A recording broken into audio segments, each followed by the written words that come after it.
गांव की छोटी सी बस्ती में महेश्वर अपने परिवार के साथ रहता था। महेश्वर की उम्र अब 50 के पार हो चुकी थी। मेहनत मजदूरी कर अपने बच्चों को पालने पोसने और उनकी शिक्षा का इंतजाम करने में उसने अपनी पूरी जिंदगी खपा दी थी। उसका बड़ा बेटा राघव, जिसने पढ़ाई पूरी कर शहर में नौकरी पकड़ी थी, महेश्वर की उम्मीद का सहारा था। राघव बचपन से ही तेज और मेहनती था। महेश्वर ने खेत बेचकर राघव की पढ़ाई का खर्चा उठाया था। उसे पूरा भरोसा था कि उसका बेटा बड़ा आदमी बनेगा और उनकी गरीबी का अंत करेगा। लेकिन जब से राघव शहर गया था, उसके व्यवहार में बदलाव आ गया था। 5 महीने हो गए थे और राघव ने घर पैसे नहीं भेजे थे। महेश्वर और उसकी पत्नी गीता मकान मालिक के तानों को झेलते झेलते थक गए थे।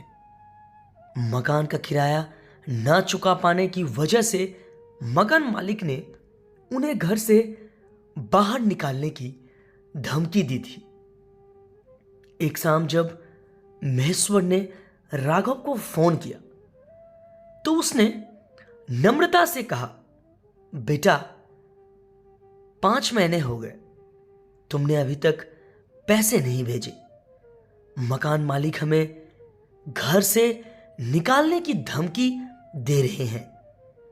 दूसरी ओर से राघव का रूखा जवाब आया, पिताजी, अगर घर से निकाल दिया तो फिर ठीक है, आप लोग के साथ ऐसा ही होना चाहिए। राघव के शब्द महेश्वर के दिल को चीर गए। उसे यकीन नहीं हुआ कि उसका बेटा, जिसके लिए उसने अपनी जिंदगी कुर्बान कर दी, इस तरह की बात कर रहा था। गीता को जब यह बात पता चली तो वह रोने लगी। महेश्वर ने उसकी आंखों में आंसू पोंछते हुए कहा, गीता, शायद हमारी परवरिश में ही कोई कमी रह गई, लेकिन अब इसे समझाना जरूरी है। महेश्वर ने अपने सामान को समेटा और गीता के साथ सड़क पर आ गया। मकान मालिक ने उन्हें घर से निकाल दिया था। महेश्वर ने अपने गांव के एक परिचित से मदद मांगी और उनके घर के बाहर झोपड़ी बनाकर रहने लगा। इस बीच उसने अपने बेटे को सबक सिखाने की ठान ली।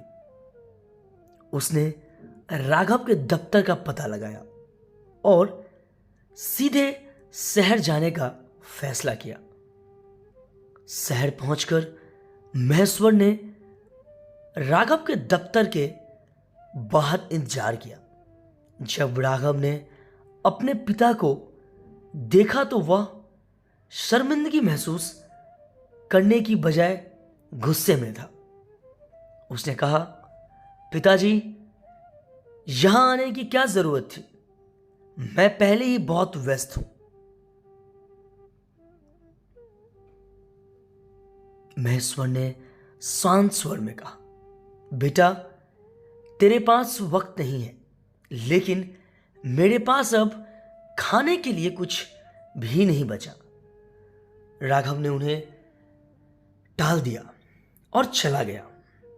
महेश्वर शहर में ही रुक गया। उसने छोटे मोटे काम करना शुरू किया। हर रोज वह राघव के दफ्तर के बाहर जाता, लेकिन राघव उससे मिलने से कतराता रहा। एक दिन महेश्वर ने राघव के दफ्तर में जाकर सबके सामने उसे कहा, बेटा, तुझे सब कुछ याद दिलाने आया हूं। वह दिन याद कर जब तुझे पहली बार स्कूल भेजा था। तेरे पास पहनने के लिए जूते नहीं थे, लेकिन मैंने अपने काम के जूते बेचकर तुझे जूते दिलवाए। वह दिन याद कर जब तुझे पहली बार शहर भेजा था। मेरे खेत बिक गए, लेकिन मैं खुश था क्योंकि तेरा भविष्य बन रहा था। और अब तू मुझसे बात तक नहीं कर रहा। राघव के सहकर्मियों ने जब यह सब सुना तो वे हैरान रह गए। राघव को शर्मिंदगी महसूस हुई, लेकिन वह कुछ नहीं बोला। महेश्वर ने अपना सामान उठाया और गीता के पास लौट आया। उसने तय किया कि अब वह अपने बेटे से कोई मदद नहीं मांगेगा। उसने गांव में छोटे स्तर पर खेती शुरू की और गीता के साथ अपना जीवन फिर से बसाने की कोशिश करने लगा। इधर राघव का दफ्तर में मजाक बनने लगा। उसके सहकर्मियों उसकी ओर इशारा करके फुसफुसाने थे। अपने पिता को कैसे भुला सकता है कोई। कुछ महीनों बाद राघव अपने गांव लौटा। उसने देखा कि उसके पिता ने एक नई जिंदगी शुरू कर दी थी। गीता ने उसे देखते ही मुंह फेर दिया। राघव अपने पिता के पास गया और उनके पैरों में गिरकर रोने लगा।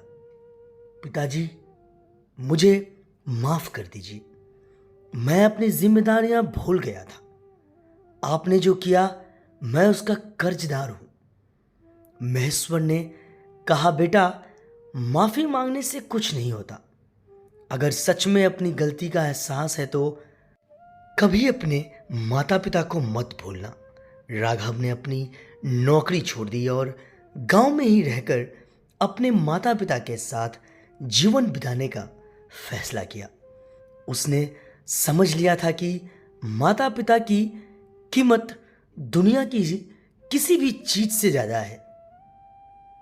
कहानी हमें यह सिखाती है कि माता पिता का सम्मान और उनकी देखभाल करना हमारी प्राथमिकता जिम्मेदारी है। जो बेटा माता पिता का मान नहीं रखता वह कभी सच्ची खुशी नहीं पा सकता।